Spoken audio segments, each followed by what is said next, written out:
ब्राह्मण भगवान के मुख से निकले हैं। ब्राह्मणों से मुखम आसीत।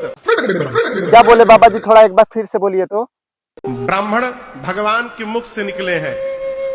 ब्राह्मणों से मुखम आसीत।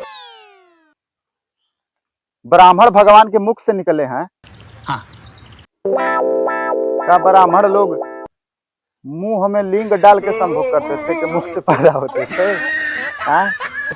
तब तो उस हिसाब से नीचे वाला पंडिताइन लोग का एकदम सिल पैक होगा। तो पंडित जी सही पकड़े हैं।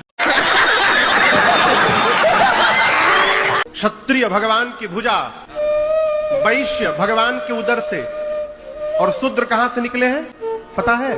भगवान के पांव से, चरण से। तार तेरा इच्छो तो मारब जवन चप्पल के मुंह फिर जाई। और क्या गजब की गर्भाधारण हुआ, किसका मुंह में हुआ, किसी का पैर में हुआ, किसी का जंघाओं में हुआ। जहाँ होता है गर्भाधारण पेट में, वहाँ तो किसी का भी ना हुआ। बात तो सही है। झूठों की भी कोई अंत होते हैं, कपोल कल्पनाओं के भी कोई अंत होते हैं। और शर्म भी नहीं है, खुद भी ब्राह्मण, इसलिए खुद के अहंकार को भी मजा आ रहा है। हम पृष्ठतम मुंह से पैदा हुए।